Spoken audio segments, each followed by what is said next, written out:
அனைவருக்கும் வணக்கம். உங்கள் திருப்பூர் காலேஸ்வரி பேசுகிறாங்க. நம்ம இப்போ இந்த வீடியோவில் பார்க்க போகிறது 12 ராசிகளுக்கு உண்டான தினப்பலன்கள் ஞாயிற்றுக்கிழமை பார்க்கலாங்க.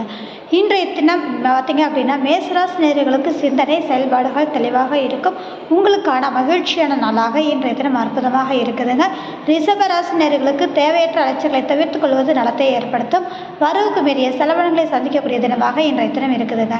மிதுன ராசி நேயர்களுக்கு லாபகரமான நாளாக இருக்குது. நண்பர்கள் ரீதியாக மேன்மையையும் இன்றைய தினம் மன மகிழ்வான நாளாக அமைச்சு கொடுக்குதுங்க. கடகராசி நேயர்களுக்கு மதிப்பு மரியாதை கௌரவம் கூடுதலாக கிடைக்கும். தொழில் நிறுவனம் சார்ந்து இருக்கிறவங்களுக்கு யோகமான நாளாக இருக்குதுங்க. சிம்மராசி நேயர்களுக்கு பயணங்கள் மேற்கொள்ளக்கூடிய நாளாகவும் ஆன்மீக ரீதியான செயல்பாடுகள் மேலோங்கி இருக்கக்கூடிய தன்மைகள் கட்டாயம் உண்டு அப்படின்ற ஒரு விஷயம் தாங்க.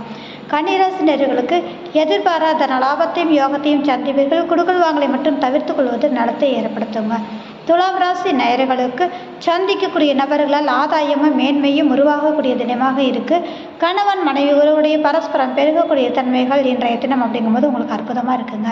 அதனோட விருச்சிக ராசி நேயர்களுக்கு வேலை பளு அதிகரிக்கும். கேட்ட இடத்தில் பணம் கிடைக்கக்கூடிய தன்மைகள், பொருளாதார ஆதாயத்தை சந்திப்பீர்கள். உடல் ஆரோக்கியத்தில் மட்டும் கொஞ்சம் கவனமாக இருக்கணுங்க. அதனோட தனுசு ராசி நேயர்களுக்கு குலதெய்வத்தின் அனுகிரகம் பரிபூர்ணமாக உண்டு. குழந்தைகளால் மன மகிழ்வான நாளாக இருக்கும். ஆழ்மட சிந்தனை செயல்பாடுகள் தெளிவாக இருக்கக்கூடிய தினமாக இன்றைய தினம் அமைச்சு கொடுக்குது அப்படின்னே சொல்லலாங்க. மகர ராசி நேயர்களுக்கு இன்றைய தினம் நீண்ட நாள் ஆசைகள் நிறைவேறும். உறவுகள் ரீதியான மேன்மையும் பொருளாதார ஆதாயத்தை சந்திப்பீர்கள். கும்பராசி நேயர்களுக்கு எடுத்த காரியத்தை மிகச்சிறப்பாக முடிப்பீர்கள். மன மகிழ்வான நாளாகவும் இளைய சகோதர ரீதியான செயல்பாடுகள் மேலோங்கி இருக்கக்கூடிய தன்மையை ஏற்படுத்தும்.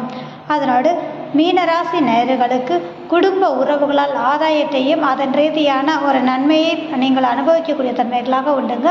பொருளாதார ரீதியான விஷயங்கள் உங்களுக்கு இன்றைய தினம் மேன்மையை அளிக்கக்கூடிய தினமாக இருக்குது. அதனோட உங்களுடைய பேச்சிற்கு மதிப்பளிக்கக்கூடிய தினமாக அமைச்சு கொடுக்குதுங்க. இந்த வீடியோ பார்க்கக்கூடிய நபர்கள் லைக் பண்ணுங்கள், கமெண்ட் பண்ணுங்கள், மறக்காமல் சப்ஸ்கிரைப் பண்ணுங்கள். மிக்க நன்றி.